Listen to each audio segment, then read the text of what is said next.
Imagine this. You're 24 years old. You just said yes to the love of your life. Your family is celebrating. The champagne is flowing. Laughter fills the room. And for the first time in your life, everything feels perfect. But in less than 12 hours, that perfection would be shattered.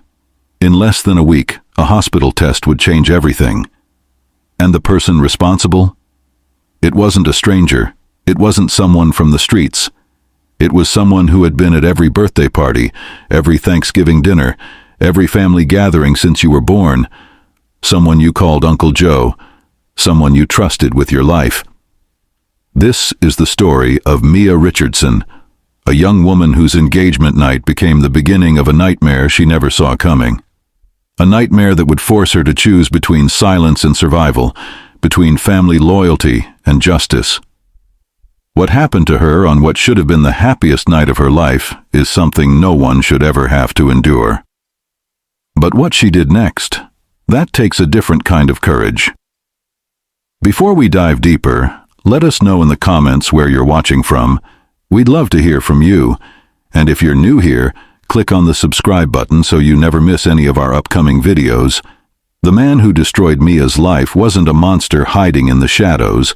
He was a 400-pound man named Joseph Walker, Uncle Joe to everyone in the family, the guy who brought extra desserts to potlucks, the one who played Santa at Christmas, the uncle who everyone said had a heart of gold. But on October 7th, 2022, that illusion came crashing down, and the truth? The truth was far more horrifying than anyone could have imagined. Mia Richardson grew up in a suburb outside of Charlotte, North Carolina. She was the kind of girl everyone liked. Smart, warm, the type who remembered your birthday and sent you handwritten cards. She worked as a dental assistant, had dreams of opening her own practice one day, and loved hiking on weekends with her golden retriever, Max. Her life wasn't perfect, but it was hers, and she was happy. Mia's parents divorced when she was 8, so she spent a lot of time at her grandmother's house growing up. That's where she got close to Uncle Joe, Joseph Walker, her mother's older brother. He was in his mid-40s, weighed over 400 pounds, and had been living in the basement apartment of her grandmother's house for nearly 15 years. Joe never married, never had kids. The family joked that Mia was like the daughter he never had. Joe was always around, always. He showed up to Mia's high school graduation with flowers. He helped her move into her first apartment. When Mia got her job at the dental office, Joe was the first person she called. He wasn't just her uncle, he was her friend, her confidant, someone she thought she could trust without question. Mia met Daniel Thompson in the spring of 2021. He was a teacher at the local middle school, thoughtful, patient, the kind of guy who opened doors and remembered what you said 3 weeks ago in a casual conversation. They fell in love fast. Within a year, Daniel proposed. It was a small, intimate moment. Just the two of them at the park where they'd had their first date. Mia said yes without hesitation. She couldn't wait to start her life with him. The engagement party was planned for October 7th. Mia's mom rented out a small event space.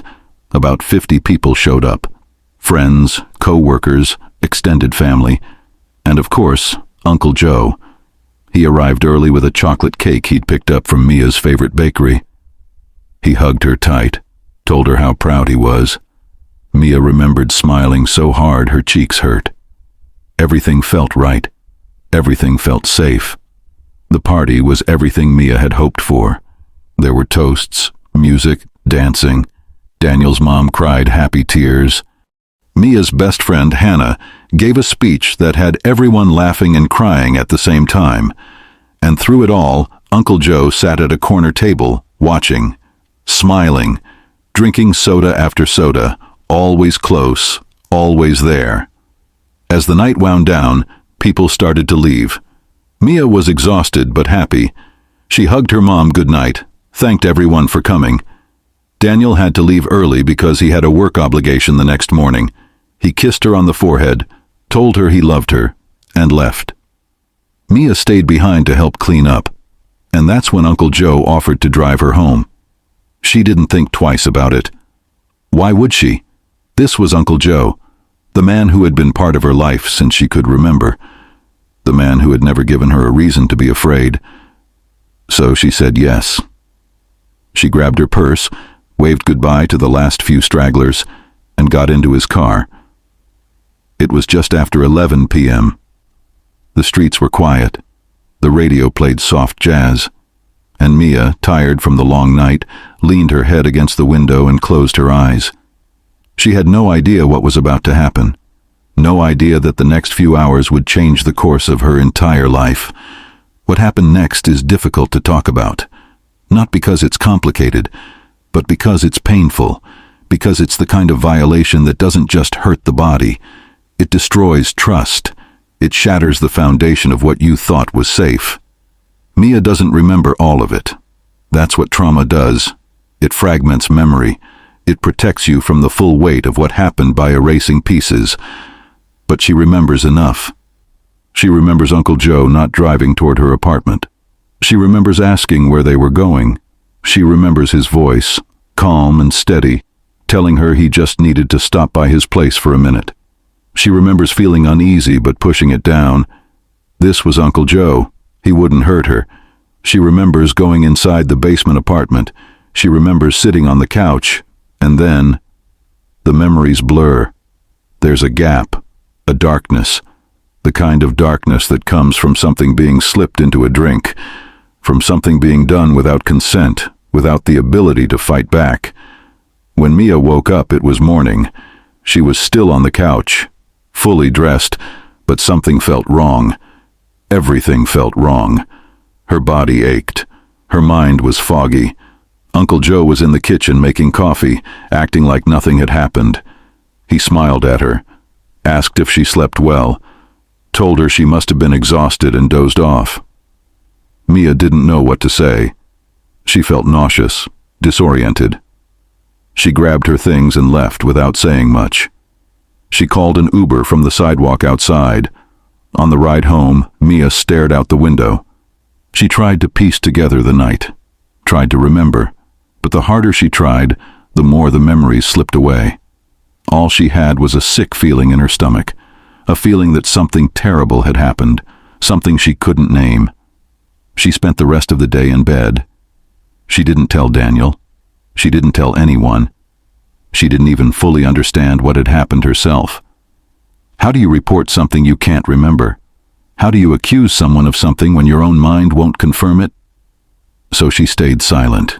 She pushed it down, tried to move on. But the body remembers what the mind tries to forget. And within days, Mia's body started sending her signals that something was very, very wrong. 3 days after the engagement party, Mia woke up with a fever. Her throat was sore. She felt weak, dizzy. At first, she thought it was just the flu, stress from the party, wedding planning, life. But the symptoms didn't go away. They got worse.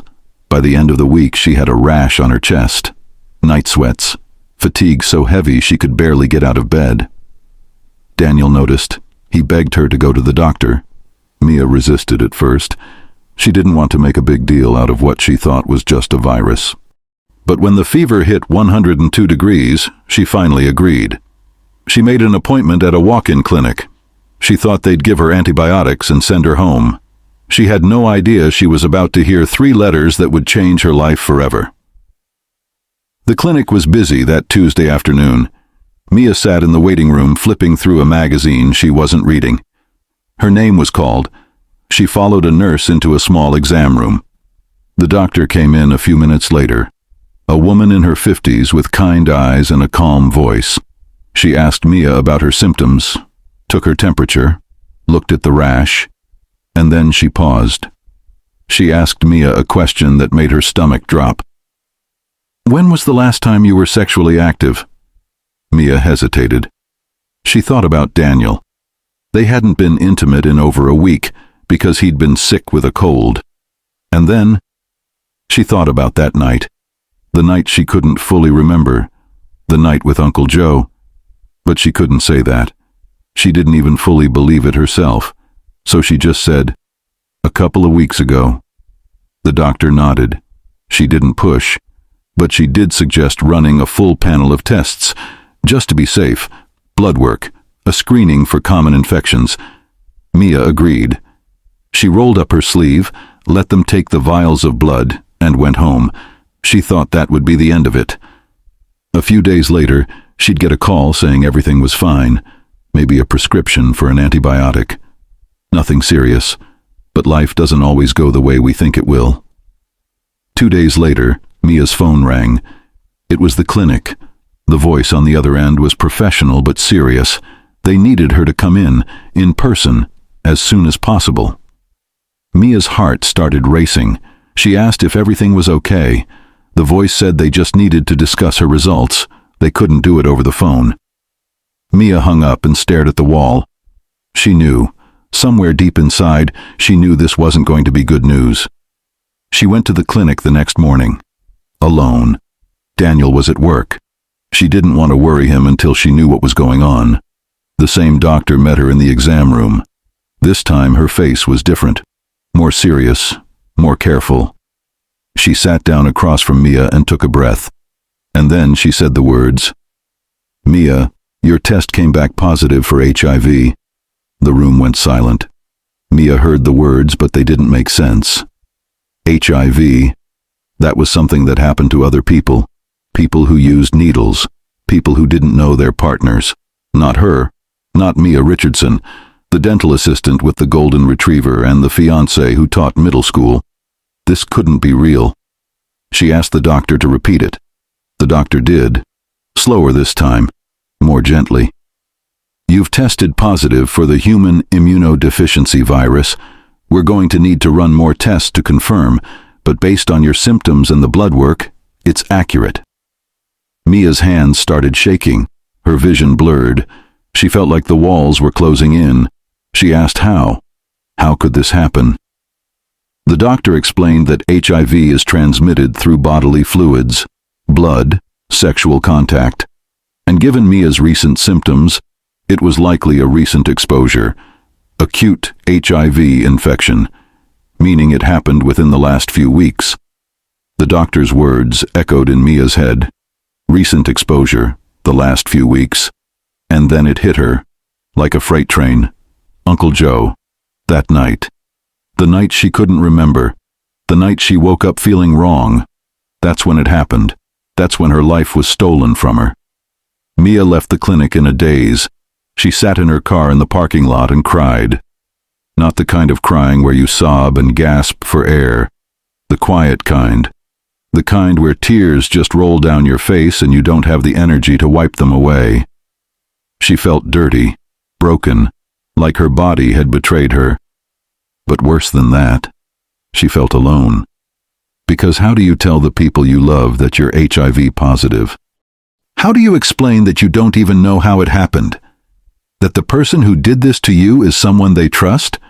Someone they love? Mia sat in that parking lot for over an hour. She thought about calling Daniel. She thought about calling her mom. But every time she reached for her phone, her hand froze. She wasn't ready, not yet. So instead, she drove home. She climbed into bed, and she let herself fall apart in the only place that felt safe. Alone. In the dark. With the weight of a diagnosis she never saw coming pressing down on her chest like a stone. For the next few days, Mia moved through life like a ghost. She called in sick to work. She told Daniel she had the flu and needed space to recover. He believed her. Why wouldn't he? Mia had never lied to him before. But this wasn't just a lie. This was a secret. A secret that felt too heavy to carry, but too dangerous to share. Because if she told the truth, everything would change. Her relationship, her family, her entire life. And Mia wasn't sure she was strong enough to survive that kind of explosion. It was Mia's best friend, Hannah, who finally broke through. Hannah had been calling and texting for days. When Mia didn't respond, she showed up at her apartment unannounced. She knocked on the door until Mia answered. And when Mia opened that door, Hannah knew immediately. Something was terribly wrong. She didn't ask. She just walked in, sat Mia down on the couch, and waited. and after a long silence, Mia finally spoke. She told Hannah everything, the diagnosis, the confusion, the fragmented memories of that night with Uncle Joe, and as she spoke, something shifted. Saying it out loud made it real, made it undeniable. Hannah didn't judge, she didn't panic, she just listened, and when Mia finished, Hannah looked her in the eye and said 6 words that would change everything. "You need to report this, now." Mia resisted at first. She didn't want to believe it, didn't want to accept that someone she loved could do something so evil. But Hannah didn't back down. She reminded Mia that this wasn't just about her. If Uncle Joe did this to her, he could do it to someone else. Maybe he already had.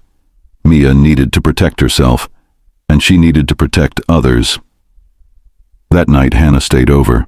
They talked until 3 in the morning, and by sunrise, Mia had made a decision.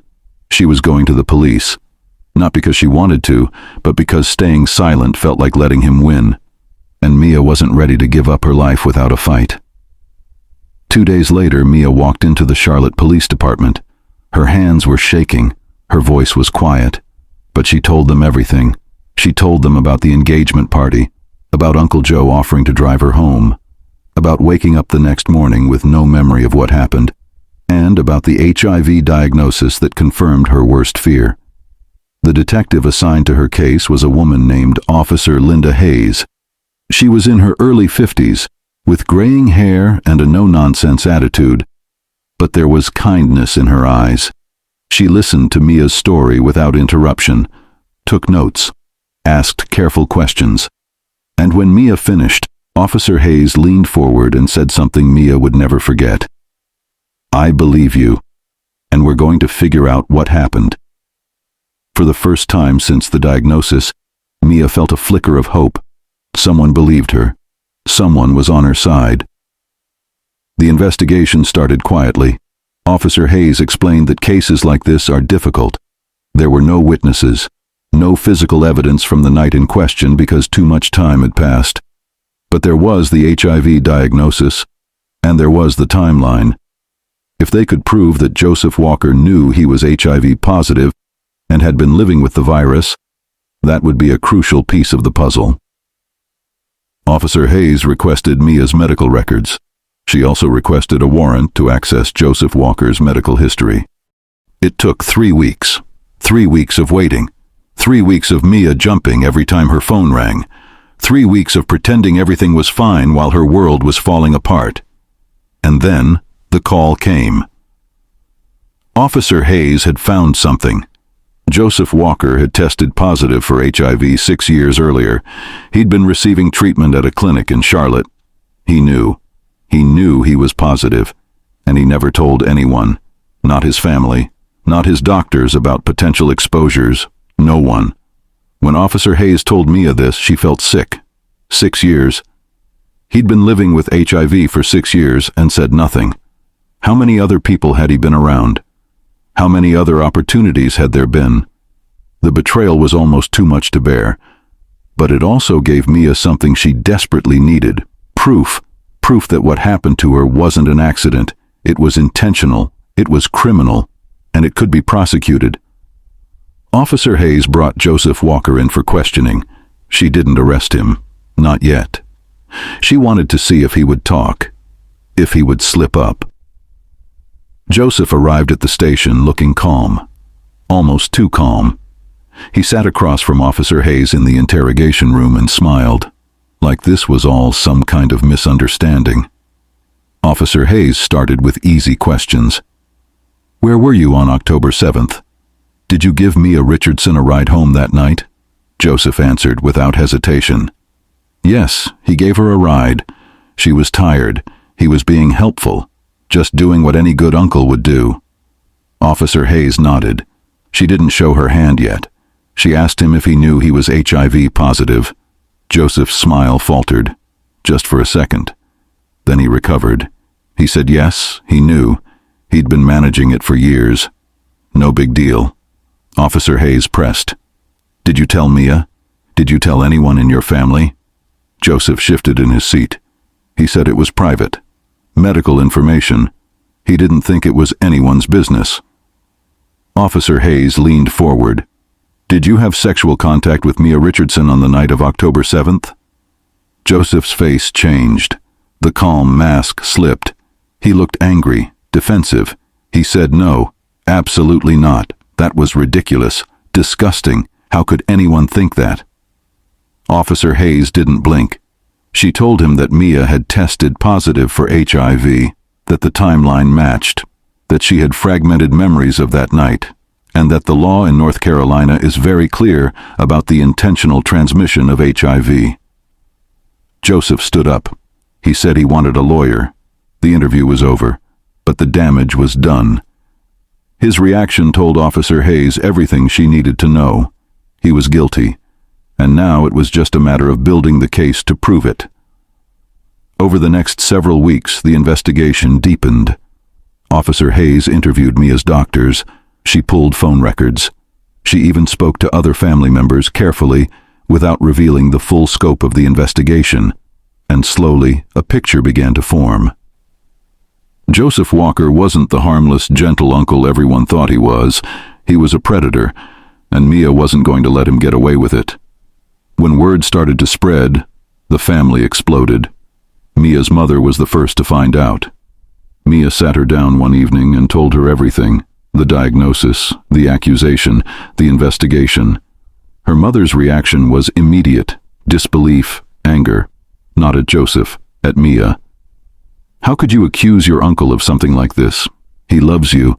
He's been there for you your whole life. This is insane."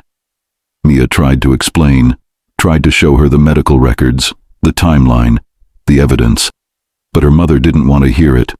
She said Mia must have gotten it from Daniel, or from someone else, anyone else, because there was no way Joe could do something like this.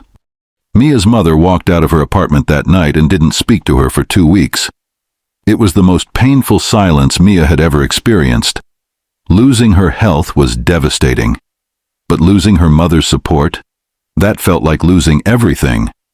Other family members had similar reactions. Mia's grandmother refused to believe it. She said Joe was a good man, that Mia must be mistaken, confused, maybe even lying. The accusations split the family down the middle.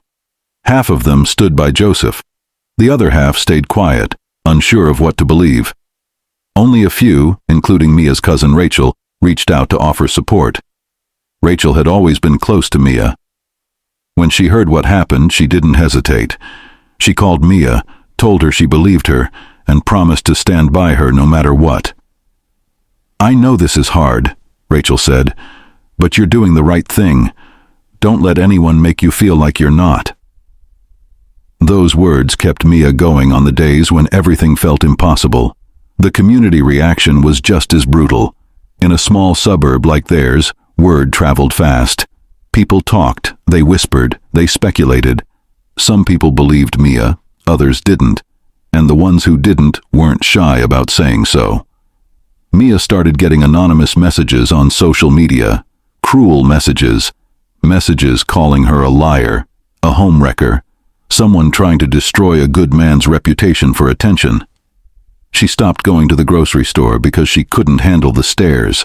She stopped going to church because the judgment was too heavy. She felt like a prisoner in her own life. But through it all, Hannah never left her side. Daniel, once he finally learned the truth, stood by her too. He was devastated, hurt that she hadn't told him sooner, but he understood why. And he promised her that no matter what happened, he wasn't going anywhere. That kind of loyalty, in the middle of so much betrayal, was what kept Mia standing.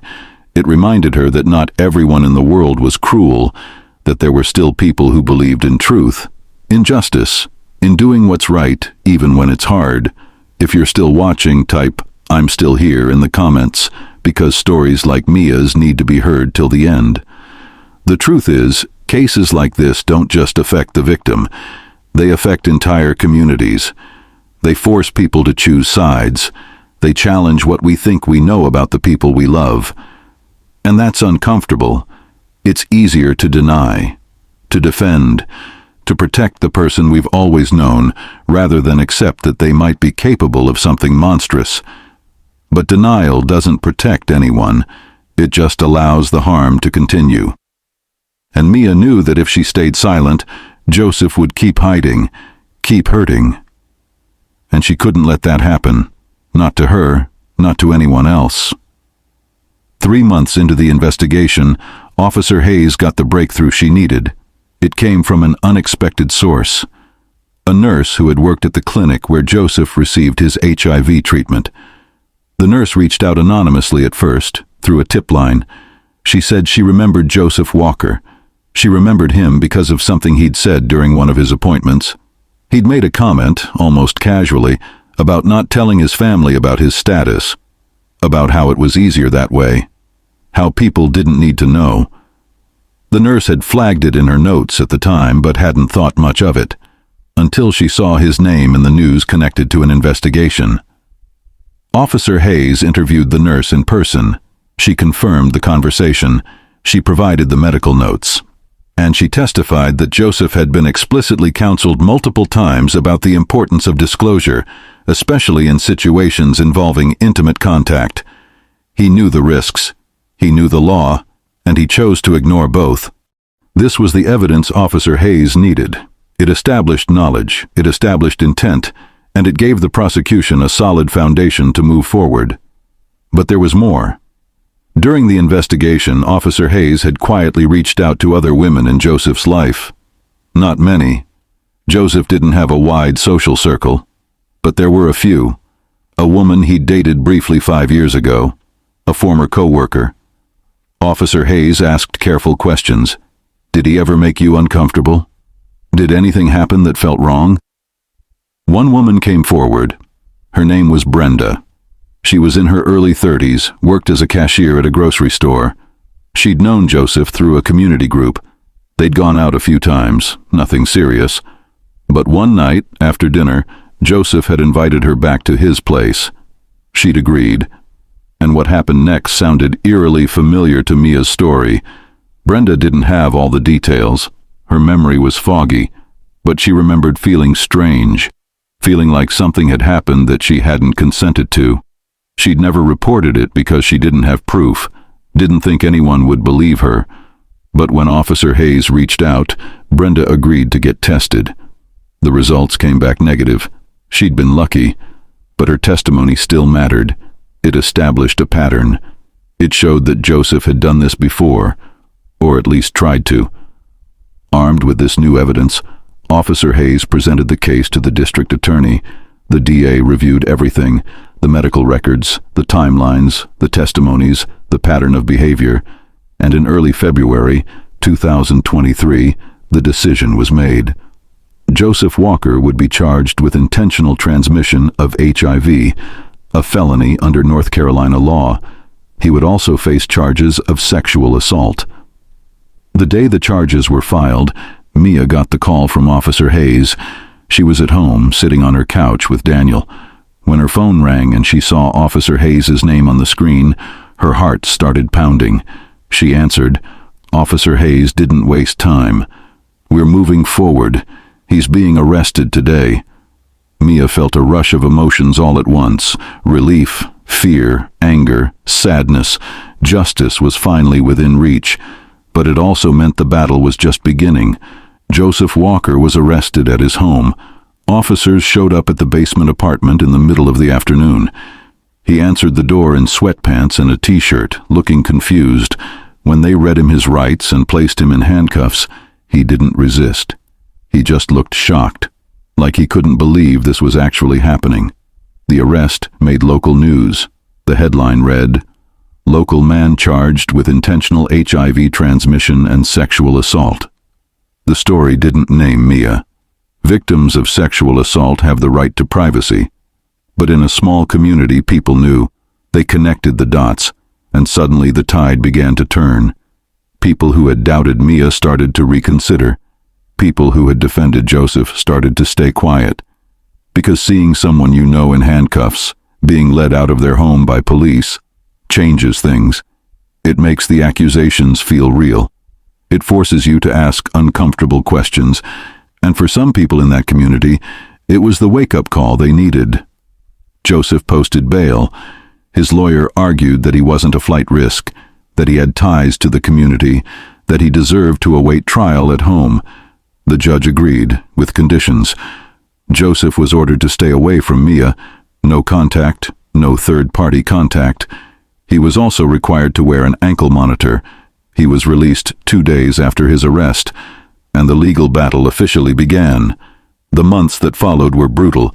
Joseph's lawyer tried every angle.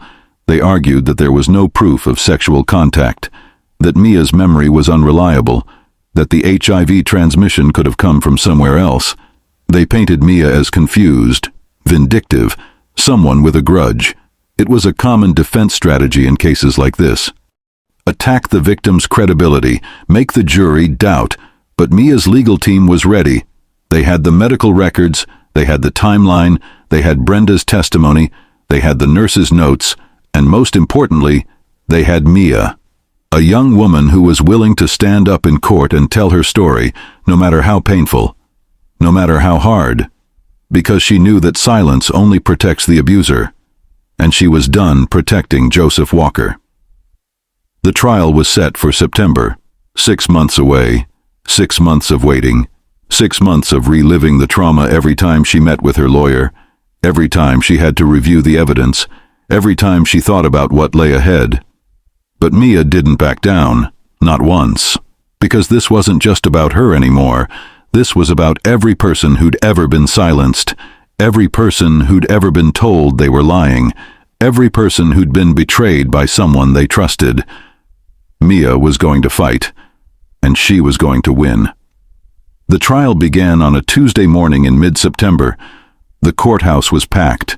Media, family members, supporters on both sides. Mia walked in with Daniel on one side and Hannah on the other. She wore a simple navy dress. Her hair was pulled back. She looked calm. But inside, her heart was racing. She'd prepared for this moment for months, but now that it was here, the weight of it felt almost unbearable. Joseph sat at the defense table with his lawyer. He'd lost weight since the arrest. His face was drawn. He didn't look at Mia when she walked in, didn't acknowledge her at all. It was as if, even now, he was pretending none of this was real.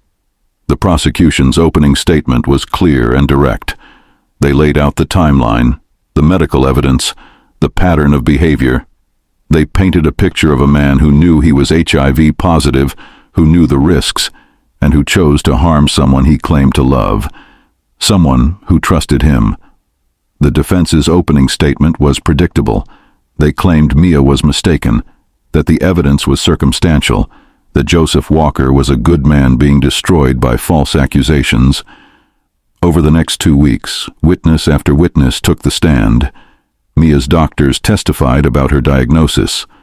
Officer Hayes testified about the investigation. The nurse from the clinic testified about Joseph's knowledge of his status and his refusal to disclose. Brenda testified about her experience, even though her case hadn't resulted in transmission. Her testimony was crucial. It showed the jury that this wasn't an isolated incident. And then it was Mia's turn. She took the stand on a Thursday afternoon. The courtroom was silent. All eyes were on her. The prosecutor asked her to walk through the night of October 7th. Mia's voice was steady at first. She talked about the engagement party, about the joy she felt, about Uncle Joe offering to drive her home. But as she got to the part about waking up the next morning, her voice cracked. She paused, took a breath, and then she continued. She told the jury about the confusion, the fear, the diagnosis, the betrayal. And as she spoke, she finally looked at Joseph. He was staring at the table, refusing to meet her eyes. The defense cross-examined her.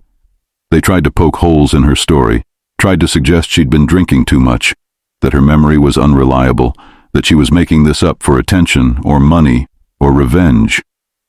Mia didn't flinch. She answered every question calmly, honestly. And when the defense attorney asked if she had any proof that Joseph Walker had assaulted her, Mia looked him in the eye and said, "I have the virus he gave me. I have the life he destroyed.